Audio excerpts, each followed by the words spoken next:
மனம் வல்லாதிக்க சக்திகளை அழிக்கும் பேராயுதம்.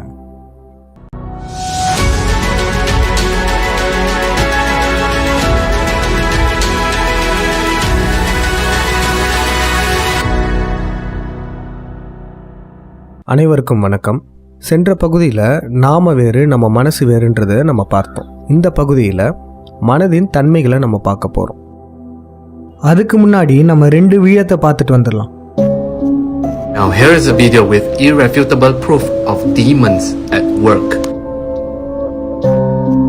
Now watch closely. Performing such a feat defies gravity, something scientifically and physically impossible.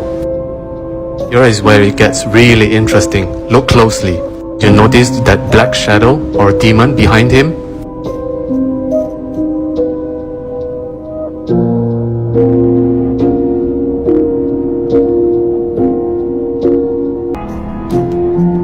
The ending is really interesting as the demon finally shows itself.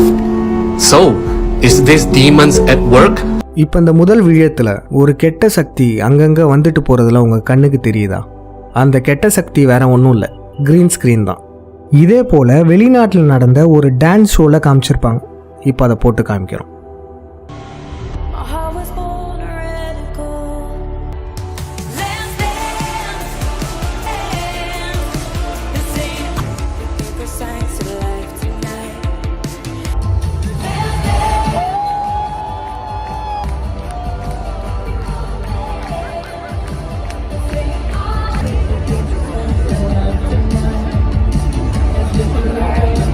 நம்ம தமிழ் படங்களில் வர பாடல்களில் கூட இதே தொழில்நுட்பத்தை பயன்படுத்தியிருப்பாங்க.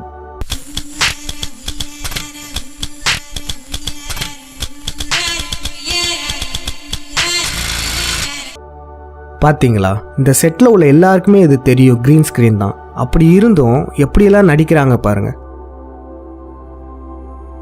அதுவும் இந்த ஜட்ஜஸை பாருங்க. இவங்கெல்லாம் ஒரு பெய்டு ஆக்டர்ஸ், அதாவது காசுக்காக நடிப்பவர்கள். இவங்கள தான் நம்ம ஜட்ஜஸ்ன்னு நினச்சிட்டு இருக்கோம். இந்த ஷோவில் மட்டும் இல்லை, நமக்கு நீதி தரக்கூடிய ஜட்ஜஸ் கூட பெரும்பான்மையானோர் பெய்டு ஆக்டர்ஸாக தான் இருக்காங்க. இவங்க ஏன் ஆச்சரியப்படுற மாதிரி நடிக்கணும்? காரணம், முன்னாடி சொன்னது போல மனதை சுலபமாக ஏமாற்றிடலாம். இவங்க ஆச்சரியப்படுறத பார்த்துட்டு நம்ம மனமானது அதே உணர்வை நமக்குள்ளே ஏற்படுத்தும்.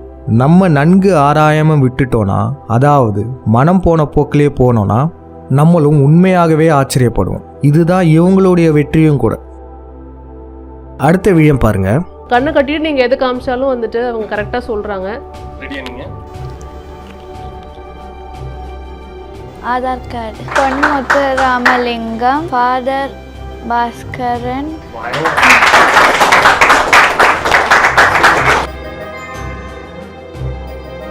அங்க இருக்கிறவங்களாம் அங்க இருந்தே காமிக்கலாமான்னு கேக்குறாங்க. Can you do it? Hindu SBI, if you have the vision, we will make it a reality.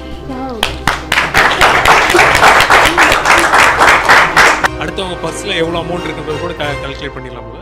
அது இப்போதான் பிராக்டிஸ் பண்ணிட்டு பண்ண முடியும். ஆக்ஷன் ஏதாவது காமிக்கிறீங்களா? யாராவது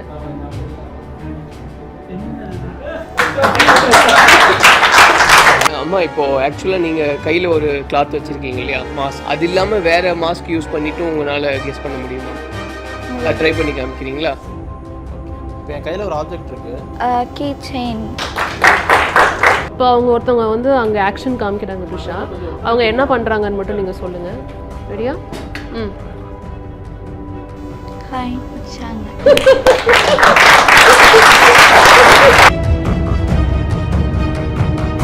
இப்போ அங்கே ஒரு இமேஜ் இருக்குது, ஓகேவா? அது என்னன்னு சொல்ல முடியுமா? 2000 rupees note. எனக்கு டவுட்டாக இருக்குது. நீங்கள் அடுத்ததாக இன்னொன்று போடுங்க. நம்ம வந்துட்டு இதையும் நம்ம செஞ்சு காமிச்சிடலாம். நான் கண்ணை வேணால் மூடிக்கிறேன். அடுத்ததாக ஒன்று போடுங்க.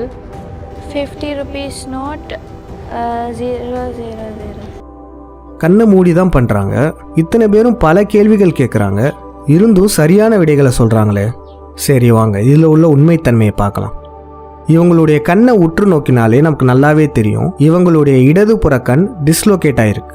அதாவது இயல்பாகவே இவங்களுக்கு இடதுபுற கண் ஓரமாக மேல் நோக்கி பார்த்த மாதிரி இருக்கு. இப்போ இவங்களுடைய கண்ணை மூடும் போது பாருங்களேன்,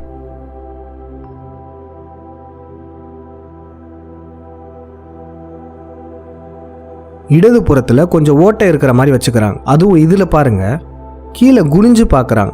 எல்லா முறையும் இவங்க பதில் சொல்லும்போது பார்த்தீங்கன்னா தலையை திருப்பிட்டே தான் பதில் சொல்லுவாங்க. காரணம், அவங்களுடைய இடதுபுற கண் வழியாக பார்க்குறாங்க. நீங்களே யோசிச்சு பாருங்க, ஒருத்தர் கண்ணை மூடிட்டே ஒரு பொருளை என்னால் பார்க்க முடியும் அப்படின்னு சொன்னார்னா அவர் ஏன் கண்ணில் துணி கட்டணும்?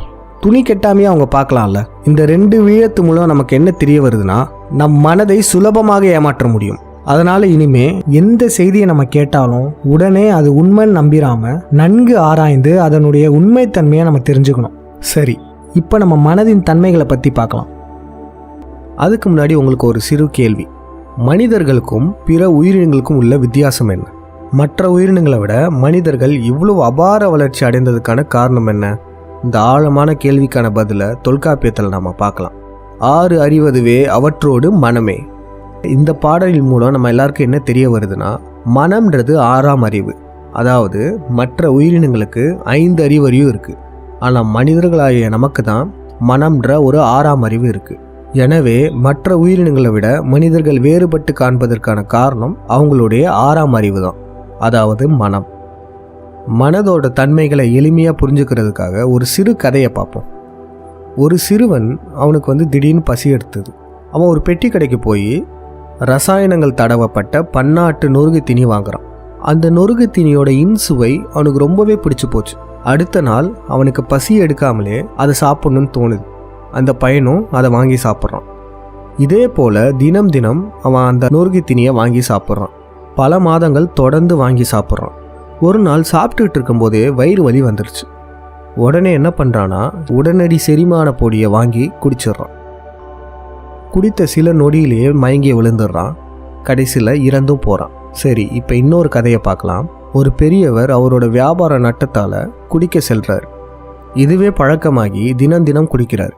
அவருக்கு நல்லாவே தெரியுது மது அருந்துறது உடலுக்கு தீங்கு விளைவிக்குன்றது. ஆனாலும் அவர் அதை குடிச்சுக்கிட்டே இருக்கார். ஒரு கட்டத்தில் மது அருந்தி உடல்நல பாதிப்பால் அவர் உயிரிழந்து விடுகிறார். இந்த 2 கதையிலுமே இல்லை ஒற்றுமை என்ன? கொஞ்சம் யோசிச்சு பாருங்க. 2 பேருமே அவங்களோட மனம் போன போக்கில் சென்றிருக்காங்க.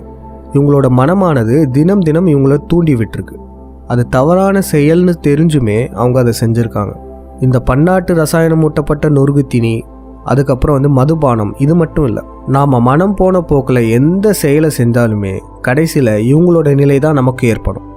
அதனால் நாம் நம்ம மனசு சொல்கிறத செய்யாமல் நமக்கு பிடித்ததை, அதாவது நாம் சிந்தித்து எது சரியோ அதை ஆராய்ஞ்சு செய்யணும். நீங்கள் நல்லா கவனிச்சிருக்கலாம், அடிக்கடி நாங்கன்னு சொல்லியிருப்பேன். இதில் நாமன்றது யாரு? இதற்கான பதிலை 4வது விழியத்தில் தெளிவாகவே சொல்லியிருப்போம். அதனால் இப்போ இதை போட்டு குழப்பிக்க தேவையில்ல. சரி, இப்போ உங்கள் எல்லாருக்கும் ஒரு கேள்வி வந்திருக்கும். நமக்கு பிடித்த செயல் எது, நம்ம மனதுக்கு பிடித்த செயல் எது? இது 2ஐயும் நம்ம எப்படி கண்டுபிடிக்கிறது? ரொம்பவே சுலபம்.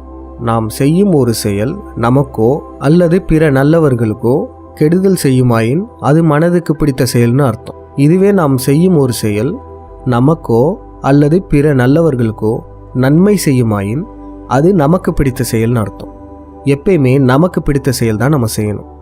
இப்படி நம்ம எந்த ஒரு செயலை செஞ்சாலும் செய்கிறதுக்கு முன்னாடி இது நமக்கு பிடித்த செயலா இல்லை நம்ம மனதுக்கு பிடித்த செயலான்றத கொஞ்சம் ஆராய்ஞ்சு பார்க்கணும். சரிப்பா, அப்போ மனதோட வரையறை தான் என்ன அப்படின்னு கேட்குறீங்களா? மனம்னா வேற ஒன்றும் இல்லைங்க, எண்ணங்களை உருவாக்கும் ஒரு கருவி. இந்த மனம்ன்ற கருவி சுயமாகவும் இயங்கும். அதாவது நாம் இதை பயன்படுத்தலைன்னா அதுவே தானாக இயங்கும். அறிவியல் பூர்வமாக நம் மனம் ஒரு நாளைக்கு 6000 எண்ண அலைகளை உருவாக்குதுன்னு கணிச்சிருக்காங்க. இந்த 6000 எண்ண அலைகளில் பெரும்பாலான எண்ணங்களை மனதே உருவாக்கிடுது. சரி, இப்போ ஒரு நடைமுறை பயிற்சி. நான் உங்களுக்கு 2 படங்களை காண்பிப்பேன். அந்த படங்களை பார்க்கும்போது உங்கள் மனதில் எண்ணங்கள் தோன்றும். அது என்ன வித எண்ணங்கள்னு நீங்கள் ஆராய்ஞ்சு பார்க்கணும். இதுதான் படம் 1. இதை பார்க்கும்போது உங்களுக்கு என்ன தோணுது? சரி, இதுதான் படம் 2. இந்த 2வது படம் பார்க்கும்போது உங்கள் மனதில் என்ன தோன்றுறது? இந்த முதல் படத்தை பார்க்கும்போது உங்களில் எல்லாருமே கணிச்சிருப்பீங்க இது யாரு என்னன்னு. ஆனால் இந்த 2வது படம் பார்க்கும்போது பெரும்பாலான மக்களுக்கு இவர் யாருன்னே தெரிஞ்சிருக்காது. இதுக்கு என்ன காரணம்? முதல் படத்தில் உள்ளவரை நம்ம ஏற்கனவே பார்த்துருக்கோம். ஆனால் 2வது படத்தில் உள்ளவரை நம்ம பார்த்ததே இல்லை. சரி, இந்த பயிற்சி மூலியமாக நமக்கு என்ன தெரிய வருது? நம்ம மனமானது கடந்த கால நிகழ்வுகளின் பதிவுகளை வச்சு மட்டுமே இயங்கக்கூடியது. அதனால தான் எல்லாருக்கும் குழந்தை மனசு வேணும்னுவாங்க. குழந்தைங்களுக்கு கடந்த கால நிகழ்வுகளின் பதிவுகள் ரொம்பவே குறைவாக இருக்கும். அதனால் அவங்களோட எண்ண ஓட்டங்களும் மிகவும் குறைவாக இருக்கும். ஆனால் வளர வளர பதிவுகள் அதிகமாயிட்டே போகும். அதுவும் தேவையற்ற பதிவுகள் மிகவும் அதிகமாயிட்டே போகும். அப்படி போக போக நம் மனதின் எண்ண ஓட்டமும் ரொம்ப அதிகமாக இருக்கும். சரி, இன்னொரு கேள்வி கேட்குறேன். இதுக்கு நீங்கள் எல்லாரும் கண்ணை மூடி இருக்கணும். இப்போ எல்லாரும் கொஞ்சம் கண்ணை மூடுங்க. கண்ணை மூடிட்டு நான் சொல்கிறத நினச்சி பார்க்கணும். அவ்வளோதான். எல்லாரும் பட்டர்ஃப்ளை, அதாவது பட்டாம்பூச்சிகளை நினச்சி பாருங்க. இப்போ எல்லாரும் ரோஃபெலாசரா பூச்சியை நினச்சி பாருங்க. இந்த ரோஃபெலாசரா பூச்சி ரொம்பவே அரிய வகை பூச்சி. இது ஒரு சில மலைக்காடுகளில் தான் இருக்கும். இது என்னன்னு தெரியலனா கூட பரவாயில்ல, இது எப்படி இருக்கும்னு கற்பனை பண்ணி பாருங்க.